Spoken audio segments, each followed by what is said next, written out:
जो 300 से ज़ायद जो लोगों का आपने बताया कि इनकी तलाश जारी है, तो इनका मामला क्या है?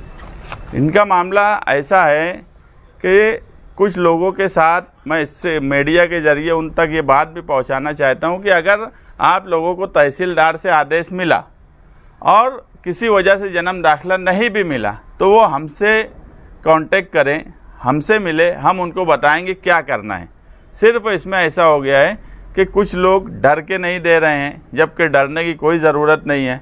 कुछ लोगों का ऐसा हुआ कि उनको आदेश हुआ, जन्म दाखिला नहीं मिला और तहसील ऑफिस या कॉरपोरेशन उनका जन्म दाखिला बोल रही है जमा करो, तो ऐसे कुछ मसाइल हैं। कुछ लोगों के फ़ोन नंबर बंद हो गए, कुछ लोग के एड्रेस इधर उधर हो चुके होंगे, ऐसे कुछ लोग हैं। मगर ये 360 लोगों में भी 60-70 लोगों से हमारा कांटेक्ट अभी हो गया। उन लोगों को हमने बोला है कि ऐसा ऐसा करना है। मगर अगर किसी को दुश्वारी है, कोई भी डर और खौफ है, तो बिला झिझक हमसे मिले, हम उस मसले का हल निकालेंगे। मगर जन्म दाखिला 16 दिसंबर से पहले किसी भी सूरत में जमा करवाइए। मरहबा कलेक्शन मॉल, रेडीमेड कपड़ों का भरपूर खजाना, jeans pant, T shirt, cargo pant, night pant, बच्चे और बच्चियों के लिए अच्छे खूबसूरत और उम्दा ड्रेस। पता याद रखें, जमुर हाई स्कूल मेन रोड, जैतून हजीन मस्जिद के पास, मालदा चौक, मालेगांव। जन्म दाखिले की इंक्वायरी का मामला अलग अलग मरहले में चल रहा है। कई एफआईआर होने के बाद माइनॉरिटी डिफेंस कमेटी को ऐसी मालूमात मिली कि जिन लोगों ने अपना जन्म दाखिला कॉरपोरेशन के प्रभाग में या तहसील ऑफिस में जमा नहीं किया है, उन लोगों के ऊपर गुना दाखिल होगा और संगीन दफात लगाई जाएंगी। और ये गुना दाखिल हो गया होता, मगर माइनॉरिटी डिफेंस कमेटी के जिम्मेदारान ने अधिकारियों से मिलकर उनसे बातचीत की कि जिनका जन्म दाखिला नहीं जमा हुआ है वो सब यहीं मौजूद हैं। सिर्फ कॉरपोरेशन के अधिकारी और तहसीलदार, इनके आपस के तालमेल नहीं होने से ये मसले खड़े हुए हैं। इसे किसी भी तरह रोका जाए। और आज 360 लोगों के नाम, एड्रेस हमको दिए गए कि इन लोगों को तलाश किया जाए। माइनॉरिटी डिफेंस कमेटी उन लोगों को बुलवाएंगी और मीडिया के ज़रिए भी वो उन लोगों तक मैसेज देना चाहती है कि जिन लोगों ने भी जन्म दाखिला नहीं जमा कराया है वो माइनॉरिटी डिफेंस कमेटी के जिम्मेदारान से हमसे रब्ता करें और पीर और मंगल ये 2 दिन में किसी भी सूरत में जन्म दाखिला जमा कर दें, क्योंकि 3411 जन्म दाखिले रद्द हो गए हैं, उसका अब कोई इस्तेमाल नहीं हो सकता। नए जन्म दाखिले बनाने की ज़रूरत अगर उन लोगों को पड़ेगी तो कॉरपोरेशन इलेक्शन के बाद हम लोग जो है कॉरपोरेशन से उनको नए जन्म दाखिले बना के देने की पूरी कोशिश करेंगे और इंशाल्लाह बना के भी देंगे। कुछ लोगों का केस हाई कोर्ट में चल रहा है, वो भी लोग परेशान हैं। हम लोगों ने हाई कोर्ट के वकील से मुसलसल राब्ते में हैं। 16 दिसंबर को तमाम ही लोगों का केस क्लब हो जाएगा और उसके बाद वो केस शुरू होगा। लेकिन मसला अभी एक ये है कि क्रिसमस का वेकेशन शुरू होने वाला है जो 4 जनवरी तक रहेगा। तो 4 जनवरी के बाद ये क्लब होने के बाद उनका मैटर इंशाल्लाह जनवरी में चलेगा। इन सारे मामलात में आप अगर देखेंगे तो मौजूदा शहरी नुमाइंदे किसी भी तरह से नुमाइंदगी और अपनी जिम्मेदारी में नाकाम साबित हुए। 6 जनवरी को एसआईटी बैठी, उस वक्त से मुसलसल इंक्वायरी हो रही है। कभी एसआईटी ऑफिस में होती है, कभी छावनी पुलिस स्टेशन में होती है, कभी चारों प्रभाग में अलग अलग बुलाया जाता है। ज़हनी तौर पर हमारी माएँ और बहनों को परेशान किया जा रहा है। लोग हैरान और परेशान हैं। कई हज़ार लोगों के ऊपर लोग हैं जिनके ऊपर एफआईआर हो चुकी है। एसआईटी 6 महीने की मुद्दत के लिए थी, अगस्त में कुछ वक्त बढ़ाने के बाद मुद्दत ख़त्म हो गई। मगर आज तक हमको नहीं पता चल रहा है कि एसआईटी की रिपोर्ट सरकार को दी गई है कि नहीं दी गई है। और 6 महीना होने के बाद सेशन 2 हो गए, अभी भी सेशन चल रहा है। मौजूदा एमएलए ने अपनी जिम्मेदारी कि जो सरकार ने एसआईटी लगाई थी उस सरकार से इन्होंने एक सवाल क्यों नहीं पूछा कि मेरे शहर के लोग, आज कई लोग जेल में हैं, कितने बांग्लादेशी मिले हैं, ये जिम्मेदारी उनकी थी। ना असेंबली हॉल में आसिफ शेख साहब बोल सकते हैं, ना मैं जाकर बोल सकता हूँ, ना मालेगांव का एक आम शहरी आप लोग बोल सकते हैं। हमारा सिर्फ बोलने का मतलब ये है कि मौजूदा एमएलए अपनी जिम्मेदारी किस वजह से नहीं निभा रहे हैं, किसका डर और खौफ है। क्या मतलब निकाला जाए इन सब बातों का कि आज लोग 10 महीने से जेल में हैं। एक एसआईटी के बांग्लादेशी के नाम से पूरे हिंदुस्तान में मालेगांव शहर को बदनाम किया गया। हम अव्वल दिन से ये बात बोलते थे कि मालेगांव शहर में एक भी बांग्लादेशी नहीं है।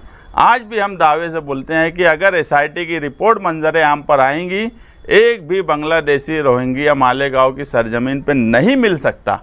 लेकिन जिम्मेदारी निभाने का काम जो मौजूदा एमएलए को इस शहर ने हक दिया, अधिकार दिया, असेंबली हाउस तक भेजा, सरकार में उनका अमल दखल रखा, उनके ताल्लुकात वहाँ पर बड़े सिंधे साहब और दूसरों से है, तो क्यों एसआईटी की रिपोर्ट मंजर आम पर लाकर हमारे शहर के दाग को ख़त्म क्यों नहीं किया जा रहा है?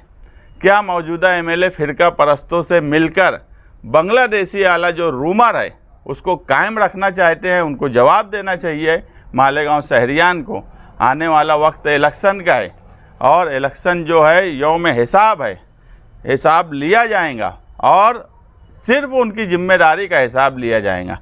हम कोई उन पर तनकीद नहीं करते, उनकी कोई मुखालफत करना हमारा मकसद नहीं है, मगर जिम्मेदारी का एहसास तो दिलाना पड़ेगा ना कि कोई आदमी है जिसको इस शहर ने जिम्मेदारी दी है और वो अपनी जिम्मेदारी अगर नहीं निभाता है। अभी भी सेशन चल रहा है, मेरी मालूमात में कल तक भी सेशन है। इन्होंने मंजर आम पर रिपोर्ट लाना चाहिए। रिपोर्ट को यानी सरकार से, सीएम से बोलना चाहिए कि रिपोर्ट मंजर आम पर लाओ। और जो रिपोर्ट है, अगर ये एमएलए हैं तो इतना तो इनका पावर होना चाहिए कि जिस शहर के एमएलए हो उस पर जो बदनुमा दाग लगा है उसको मिटाने की कोशिश होना चाहिए, मगर उसमें ये बिल्कुल नाकाम है। आने वाले वक्त में मालेगांव सेकुलर फ्रंट इलेक्शन लड़ेगा, मगर माइनॉरिटी डिफेंस कमेटी जन्म दाखिले वाले मामले में, क्योंकि एसआईआर भी शुरू होने वाला है, वो भी हमारे सामने है, उसमें बहुत तकलीफ़ होने का सवाल है। लोगों के जन्म दाखिले में सिर्फ 3400 लोग थे, पूरा शहर हैरान था, ऐसे घूमते रहते थे वो लोग, उनके घर के लोग। समझ लो कि किस तरह मालेगांव को टारगेट करेंगे। एसआईआर लागू होगा तो वैसे लोगों की ज़रूरत पड़ेगी जो काम करे। तो minority defence committee, Malegaon secular front election लड़ते हुए भी माइनॉरिटी डिफेंस कमेटी की तरफ से अगर कोई भी केस दाखिल हुआ बिला वजह जन्म दाखिले जमा नहीं कराने की बुनियाद पर, तो माइनॉरिटी डिफेंस कमेटी आंदोलन करेंगी। 6 जनवरी को 1 साल होने वाला है।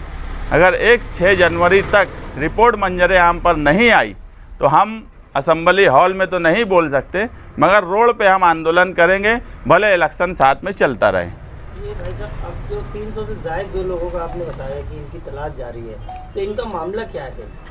इनका मामला ऐसा है कि कुछ लोगों के साथ मैं इससे मीडिया के ज़रिए उन तक ये बात भी पहुंचाना चाहता हूं कि अगर आप लोगों को तहसीलदार से आदेश मिला और किसी वजह से जन्म दाखिला नहीं भी मिला तो वो हमसे कांटेक्ट करें, हमसे मिले, हम उनको बताएंगे क्या करना है।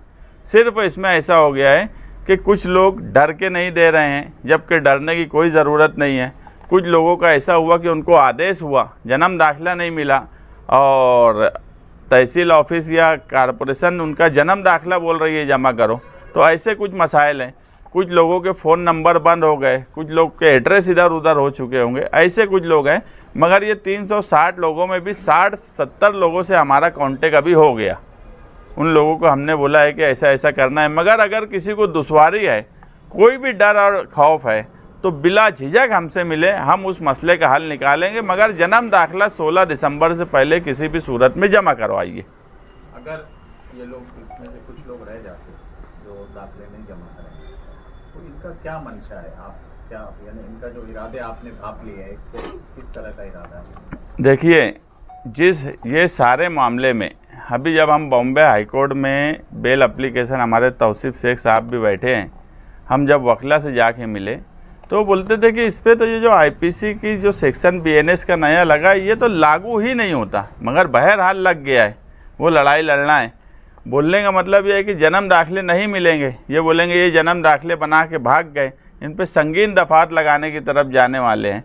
तो हमको ऐसा लगता है कि ये सिर्फ प्रेशर में होने वाला है। अगर मुकामी इंतज़ामिया खुद समझ रही होंगी कि ऐसा कोई मामला नहीं है, और मैं तो दावे से बोलता हूँ कि एसआईटी ने अपनी 6 महीने की जांच अगर की है और किसी का जन्म दाखिला, एसआईटी में तो सब लोगों ने अपने पेपर जमा किए हैं ना, खुद फिजिकल जाके जमा किए, खुद हाजिर रह के जमा किए, ऐसा तो नहीं है कि कागज़ भेज दिए। जब एसआईटी की रिपोर्ट बन गई, एसआईटी का सब मामला हो गया, तो एसआईटी की रिपोर्ट क्यों शाये नहीं की जाती कि इसमें इतने जन्म दाखिले नहीं मिले। एसआईटी अपनी इंक्वायरी करेंगी, कारपोरेशन अपना कुछ भी करेंगी, तहसील ऑफिस अपना कुछ भी करेंगी, तो ऐसा कैसे हो सकता। जब एक एसआईटी बनी, उस एसआईटी ने सभी लोगों को बुलाई, सभी लोगों के पेपर्स उनके पास आ गए, तो वो एसआईटी की रिपोर्ट शायद क्यों नहीं की जा रही है। उसमें हमको बता दो कि एसआईटी में इतने लोग नहीं आए या एसआईटी में इतने बांग्लादेशी और रोहिंग्या मिले, कुछ बात तो एसआईटी की रिपोर्ट पे बनाई जाए। सब ये पूरी इंक्वायरी जब एसआईटी स्पेशल इंक्वायरी करी जा रही थी, तो फिर लोकल एफआईआर पे इतना परेशान करने की ज़रूरत क्यों है। दूसरा ये था कि आप एमएलए साहब पे इल्ज़ाम लगा रहे थे, उन्होंने नुमाइंदे थे, उन्होंने कुछ नहीं किया, उन्होंने एक कमेटी बना दी थी, जो कमेटी ये सारे मामले में काम तो कर रही थी ना। मैं कोई इल्ज़ाम नहीं लगा रहा हूँ, मैं सिर्फ उनको जिम्मेदारी का एहसास दिला रहा हूँ। और अगर उनकी कोई कमेटी या कोई कुछ काम कर रहा होता तो वो आप लोगों के भी सामने होता। किसी एक वाहिद फ़र्द का केस नहीं लड़े, किसी एक जो लोग जेल में बंद थे उनके घर पे आज तक नहीं मिले।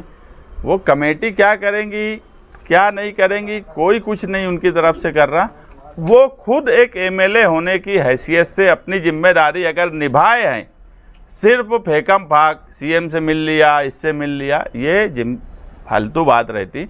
अगर सेशन चल रहा है, कल तक सेशन है, मैं आज बोलता हूँ कि इन्होंने एसआईटी की रिपोर्ट शाये करवाना, मंजर आम पर लाना, ये इनका काम है ना, ये अपनी जिम्मेदारी निभाए। मैं कोई इल्ज़ाम उन पर नहीं लगा रहा, कोई तनकीद करना ही मकसद नहीं है। जिम्मेदारी का एहसास दिलाना हमारा काम है। हम हर वक्त पूरे इलेक्शन में उनको उनकी जिम्मेदारी का एहसास दिलाएंगे कि ये आपकी जिम्मेदारी थी, आप इसमें नाकाम हैं, और बिल्कुल नाकाम है। जिन लोगों के जन्म दाखिले रद्द हुए या जिन लोगों के प्रोसीजर दाखिल है, उनको परेशान हाल है, इसलिए डिफेंस कमेटी ने उसके लिए क्या कदम उठाई।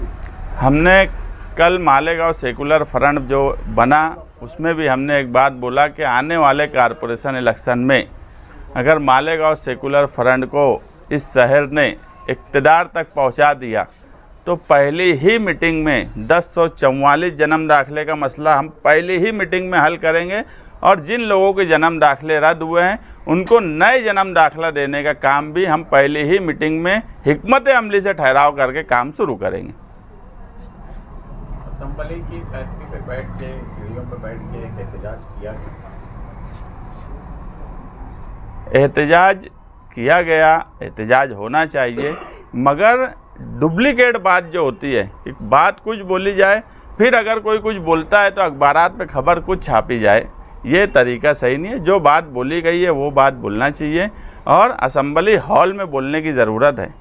असम्बली हॉल में बोले। आज सबसे बड़ा मसला मुसलमानों को लेकर मालेगांव शहर में, देखिए उस लड़की के साथ जो हुआ, पूरे महाराष्ट्र में आंदोलन हुआ, इतना फास्ट उसका केस चल रहा है कि चार्जशीट महीने भर के अंदर फाइल हो गई। एक बड़ा सरकारी वकील सरकार ने नियुक्त कर दिया उज्ज्वल निकम को, केस भी फास्ट चलाने की तरफ है। हमारी भी डिमांड यही है कि जल्द से जल्द केस चलाया जाए, मगर मोहम्मद कैफ का भी पीछे सवाल था, दूसरे भी कई सवाल है, वो भी सवाल अपनी जगह कायम है। और जन्म दाखिले के मामले को आगे एसआईआर की इंक्वायरी शुरू होने वाली है, इन सबको लेकर कोई हिकमत अमली नहीं, कोई नुमाइंदगी नहीं। मैं बार बार जो बोल रहा हूँ कि एसआईटी की रिपोर्ट ये मंजर आम पे मौजूदा एमएलए क्यों नहीं ला रहे हैं। फ़िरका परस्त, मैं अभी बोलता हूँ, फ़िरका परस्त जो है वो एसआईटी की रिपोर्ट मंजर आम पर नहीं लाना चाहते। उनको इलेक्शन में मालेगांव शहर में बांग्लादेशी और रोहिंग्या के नाम पे वो इलेक्शन दूसरी तरफ भी लड़ेंगे, मालेगांव आउटर में भी लड़ेंगे। तो क्या ये उनकी मदद नहीं हो रही है कि मौजूदा एमएलए एसआईटी की रिपोर्ट मंजर आम पर नहीं लाई? वो तो उनके शहर का मसला है ना, वो यहाँ के एमएलए है। उनका काम था कि भैया 6 महीना हो गया, रिपोर्ट हमको दो। सीएम ऑफिस में बैठ जाते, मंत्रालय में बैठ जाते। अरे दूसरे एमएलए तो जाली पे कूद जाते, एक किसान के लिए कूद जाते। ये तो पूरे मालेगांव शहर का मसला है, इसके लिए इन्होंने क्या नुमाइंदगी की?